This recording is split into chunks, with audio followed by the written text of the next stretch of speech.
کاش یہ بات، یہ فارمولا سمجھ آ جائے. بلکہ سچی بات بتاؤں، اگر کوئی غریب بیٹھا ہے نا میرا بھائی، روزگار کا پرابلم ہے، قرضے میں ڈوب گیا ہے، کوئی پرابلم آ گئی ہے، یہ مت سمجھو کہ میں اللہ کی راہ میں کیسے خرچ کروں گا. بلکہ قبلہ مفتی قاسم صاحب نے ایک بڑی پیاری بات تفسیر قرآن صراط الجنان میں لکھی کہ دنیا بھر کے امیروں کا جائزہ لینا تو میجورٹی یعنی اکثریت ان میں کہیں نہ کہیں اچھے کام میں کچھ نہ کچھ خرچ کر رہی ہوتی ہے، اس لیے ان کا مال بڑھ رہا ہوتا ہے.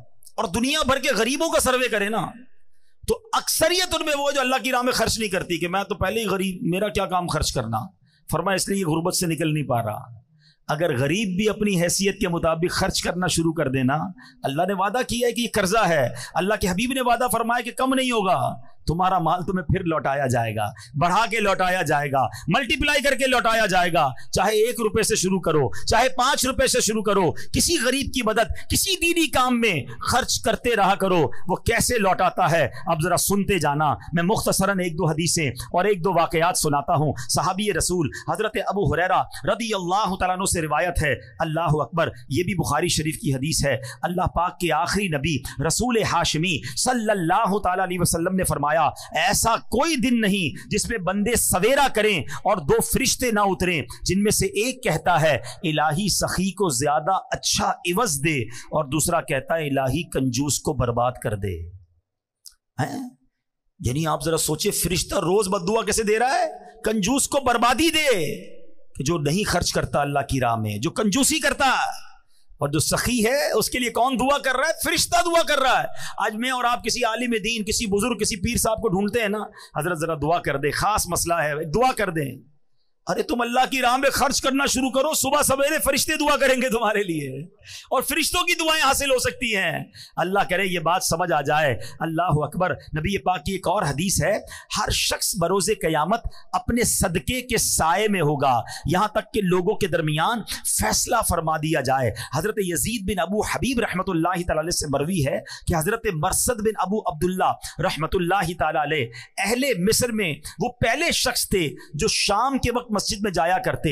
راوی فرماتے میں جب بھی آپ کو مسجد میں جاتے دیکھتا، آپ کے ہاتھ میں کچھ نہ کچھ صدقے کے لیے روٹی ہوتی، پیسے ہوتے، کچھ نہ کچھ ضرور ہوتا تھا. ایک مرتبہ میں نے دیکھا کہ ہاتھ میں پیاز لیے آ رہے ہیں. ہاتھ میں کیا ہے؟ پیاز ہے. تو میں نے کہا حضور یہ تو آپ کے کپڑوں کو بدبودار کر دے گی، آپ پیاز لے کر کیوں آئے ہیں؟ تو آپ نے کہا اے ابو حبیب کے بیٹے، میرے پاس صدقے کے لیے کچھ نہیں تھا. مجھے ایک صحابی نے حدیث بیان کی کہ اللہ پاک کے آخری نبی علیہ الصلوۃ والسلام نے فرمایا مومن کا دیا ہوا صدقہ بروز قیامت اس پر سایہ ہوگا. بس میں اسی حدیث پر عمل کرنے کے لیے پیاز لے کر آ گیا ہوں. کچھ نہ کچھ دیتا رہوں، مجھے قیامت کے دن اپنے صدقے کے سائے میں رہنا ہے. اپنی یہ عادت بناؤ میرے پیارے اسلامی بھائیوں، روزانہ ہے. الحمدللہ آپ کو پتہ ہے دعوت اسلامی والے بڑا پیارا سا ایک مدری صدقہ باکس دیتے ہیں، وہ گھر میں رکھ لو. روز گھر سے نکلتے ہوئے 1 روپیہ کچھ نہ کچھ خود ڈالیں، اپنے بچوں سے ڈلوائیں.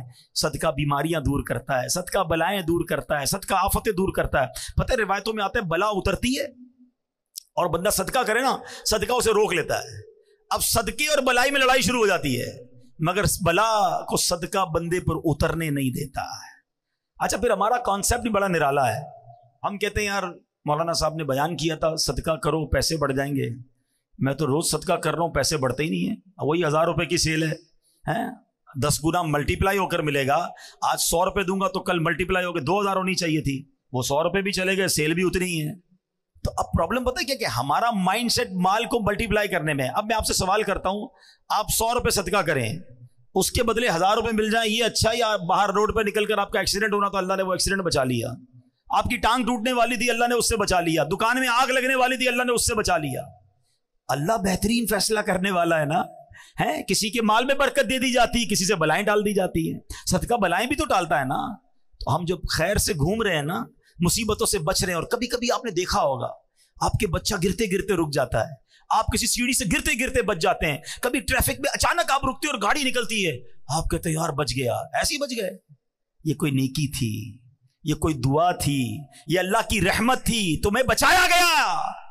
شکر ادا کرو. یار فلاں برابر دکان میں آگ لگی، میری دکان میں کچھ نہیں ہوا. ایک صاحب خود بتا رہے اپنا واقعہ کہ میں 25 رمضان کو دعوت اسلامی کے مرکز آیا کچھ اچھی رقم لے کر، اور میں نے وہاں پر آ کر وہ عطیات دے دیے. کہتے ہیں 26 رمضان کو میری فیکٹری پر اتنی بڑی آفت آئی کہ میرے کروڑوں روپے برباد ہو سکتے تھے. اس کی میں ڈیٹیل نہیں بتاتا, لیکن 1 روپے کا مجھے نقصان نہیں ہوا. کہتے میں حیران ہو گیا, میرے دوست حیران ہیں کہ یار یہ والی پرابلم جس کی بھی فیکٹری میں ہوئی اس کے کروڑوں برباد ہوئے, تیرے کیسے بچ گئے؟ کہتے میرے ایمان ہے, میں نے 25 تاریخ کو جا کر اللہ کی راہ میں خرچ کیا, اللہ نے اگلے دن میرے اوپر سے وہ آفت ڈال دی. ہاں, یہ آنکھوں سے دیکھتا ہے بندہ کہ ہم اللہ کی راہ میں خرچ کرتے رہا کریں. سبحان اللہ. اب آئیے میرے پیارے اسلامی بھائیوں, ایک اور واقعہ سناتا ہوں, مزید ایمان جو ہے وہ تازہ ہو جائے کہ بزرگان دین کیسا اپنے دل کے اندر جو ہے وہ یقین رکھتے تھے اور کس طرح اللہ کی راہ میں خرچ کرتے تھے. اپنے دور کے ابدال ابو جعفر بن خطاب رحمت اللہ تعالی فرماتے ہیں, میرے دروازے پہ ایک سائل نے صدا لگائی. ایک غریب آیا, اس نے پیسے مانگے. میں نے زوجہ سے پوچھا کچھ ہے تمہارے پاس؟ جواب ملا 4 انڈے ہیں. تو میں نے کہا مانگنے والے کو دے دو. اس نے 4 انڈے اس سوالی کو دے دیے. اس سائل انڈوں کی خیرات لے کر چلا گیا. اب کیا ہوا, تھوڑی دیر گزری تھی کہ ان کے دوست نے ایک ٹوکری بھیجی. تو گھر والوں سے پوچھا اس پہ کل کتنے انڈے ہیں؟ کہا 30. کہ تم نے تو فقیر کو 4 انڈے دیے تھے, یہ 30 کس حساب سے آئے؟ یقین دیکھیں کہ 1 کے 10 کا وعدہ ہے, ہم نے دیے 4 ہیں اللہ کی راہ میں, 30 کیسے آئے؟ تو کہتی ہے 30 انڈے پورے ہیں, 10 انڈے ٹوٹے ہوئے ہیں. تو حضرت علامہ یافعی یمنی کہتے ہیں کہ یہ تو بتاؤ کہ تم نے جو دیے تھے اس میں کیا پوزیشن تھی؟ تو کہا حضور مسئلہ یہ ہے کہ میں نے جو 4 انڈے دیے تھے نا, وہ 3 پورے تھے, 1 ٹوٹا ہوا تھا. تو 1 ٹوٹے ہوئے کے بدلے 10 ٹوٹے ہوئے آئے ہیں, اور 3 سالم دیے تو اس کے بدلے 30 آئے ہیں. ہاں, جیسا دو گے نا, پھٹے ہوئے کپڑے دینے صدقے میں, بچا ہوا کھانا دینا ہے. موزے میں سوراخ ہو گیا تو فقیر یاد آیا ہے, گھر کی ماسی کب یاد آئی کہ کھانا بچ گیا, اب پھکے گا تو چلو اس کو کھلا دو. یہ نہ کیا کرو, جیسا دو گے ویسا ملٹی پلائی ہوگا. جو خوشی سے دے گا نا, مزے کی بات بتاؤں, گھر والے میں گھر میں ملازم ہوا کرے نا, ابھی رمضان آ رہا ہے, یقین کریں گھر میں ملازم ہیں یا اور کوئی رشتہ دار ہے نا, آپ کا افطاری تیار ہو جائے نا, پہلے اچھی افطاری نکال کر اپنے ملازمین کو کھلا دیں, کم نہیں ہوگا, تمہارا کچھ نہیں جائے گا. ایسا ہی جو آپ کے بچوں نے کھانا ہے نا, وہ کسی 4 کو نہیں کھلائیں, 1 کو کھلا دیں, مگر ایسا کھلاؤ جیسے تم اپنے بچوں کو کھلاتے ہو. پھر دیکھو کیسی برکت آئے گی, کیسا ملٹی پلائی ہوگا. خوشی سے دو نا. یہی مسئلہ ہمارا فطرے میں چل رہا ہے, سالوں سال سے چل رہا ہے. مجھے تو فارمولہ ہی آج تک سمجھ نہیں آیا ہے. اللہ پاک ہمارے مفتی منیب الرحمان صاحب کو سلامت رکھے, بچپن سے سنتے آ رہے ہیں, حضرت جو فطرہ اعلان کرتے تھے ہم وہ فطرہ دے دیتے تھے. پہلے 25 روپے تھا, 30 روپے تھا, 50 ہوا, 100 ہوا, 150 ہوا ہے, اب 250 300 ہو جائے گا. وہ اللہ کے بندے پوری حدیث تو سنو نا, وہ بھی اعلان 4 فطرے فرماتے ہیں. کیا ہوتا ہے؟ اب تو دعوت اسلامی کے مدنی مرکز سے بھی اعلان ہوتا ہے فطرے. حدیث پڑھو نا, حدیث میں نبی پاک نے 4 قسم کے فطرے بیان کیے, کشمش کا, جو کا, کھجور کا, اور پھر گندم کا. ہم نے کون سا دینا ہے؟ سب سے سستا والا, گندم کا. ٹھیک ہے, غریب آدمی دے گندم کا, کوئی منع نہیں, اس کا فطرہ ادا ہو جائے گا. مگر جس کو روز افطار میں اجوا کھجور چاہیے, سموسے بھی چاہیے, اس کو شربت بھی چاہیے, VIP کھانا چاہیے, اور فطرہ دیتے وقت سب سے سستا والا, اپنے دل سے پوچھو نا, یہ میں ٹھیک کر رہا ہوں کیا؟ کبھی ایسا ہوتا ہے کہ ہم عید کا جوڑا لینے جائیں اور دکاندار سے کہیں یار سب سے سستا والا کپڑا دکھاؤ؟ میں دوبارہ عرض کر رہا ہوں, غریب آدمی کی بات نہیں کر رہا, جس کو اللہ نے نوازا ہے, کپڑے بہترین والے لینے, جوتے بہترین والے لینے ہیں, بچوں کے کپڑے اچھے لینے ہیں. فطرہ کون سا؟ لوئسٹ کیٹیگری والا. یہ ناشکری ہے. اللہ کی بارگاہ میں دیتے وقت تمہیں کم والی چیز کیوں یاد آتی ہے؟ اس بار تو مزہ ہے نا کہ یا اللہ پوری رمضان تو نے مجھے بہترین کھجور سے افطار کرایا, اب میں فطرہ بھی کھجور والا دوں گا.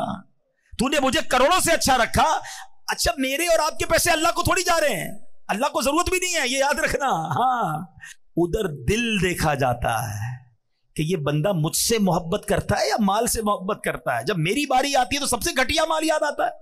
ہمارا مائنڈ سیٹ تو اتنا عجیب ہے پیارے اسلامی بھائیوں. مثال کے طور پہ ابھی جمعے کی نماز میں امام صاحب اعلان کریں کہ ذرا اللہ کی راہ میں خرچ کرو. آپ کو جناب آج سخاوت کا جو ہے نا دریا جوش مار رہا ہے, چلو یار آج 100 روپے دے دیتے ہیں. آپ نے اپنا پرس نکالا, 100 روپے کے 2 نوٹ ہیں اس کے اندر, ایک کڑک والا, ایک پرانا والا. سچ بتاؤ کون سا مسجد کے ڈبے میں ڈالتے ہو؟ پرانا والا. کیوں مطلب وجہ بتاؤ نا. کڑک والا 110 روپے کا نہیں ہے, وہ بھی 100 روپے کا ہے. نیا میرے پاس رہ جائے, یہ پرانا والا اللہ کی راہ میں چلا جائے. اس سے چیک کر لو, اپنا پیرامیٹر چیک کر لو کہ جب بھی اللہ کی بارگاہ میں دینے کی باری آتی ہے نا, مجھے پرانی گھٹیا پھینکنے والی چیز کیوں یاد آتی ہے؟ کھانا بچ گیا تو اللہ کے نام پہ یاد آئے گا, ارے بھائی اچھا کھانا بھی کھلا دو نا. کپڑے پرانے ہو گئے تب کوئی فقیر یاد آئے گا. اللہ کی راہ میں خوشی سے دو. چوتھے پارے کی پہلی آیت ہے, لن تنالوا البر حتى تنفقوا مما تحبون.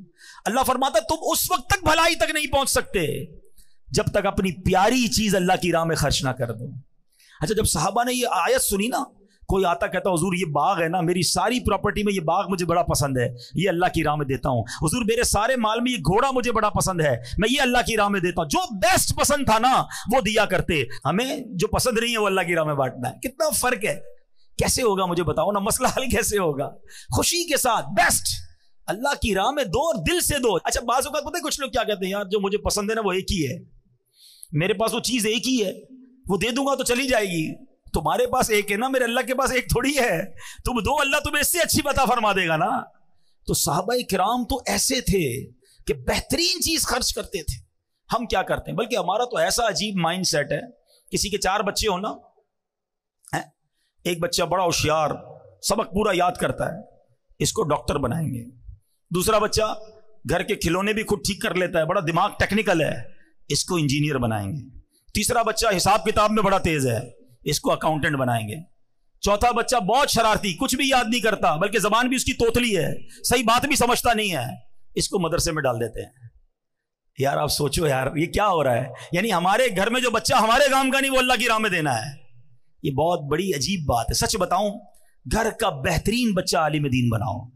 ہاں, ایسا بچہ جو ذہین ہونا, یار اس کو مفتی بناؤں گا, یہ پوری دنیا میں جا کے دین کا ڈنکا بجائے گا. ہم کہتے ہیں ہمارے علماء آؤٹ ڈیٹڈ ہیں, ہمارے علماء اس طرح بات نہیں کرتے جس طرح لوگوں کو بات کرنی چاہیے. اور علماء بنانے کے لیے بچے کون سے دے رہے ہو؟ دونوں اپنے خاندان کا بہترین بچہ کہ جو عالم بن کر پوری دنیا میں دین کا ڈنکا بجائے, تب مزہ آئے گا نا. آپ را مٹیریل کون سا دیتے ہو مدرسے میں؟ تو یہ عجب ذہن بن گیا ہے.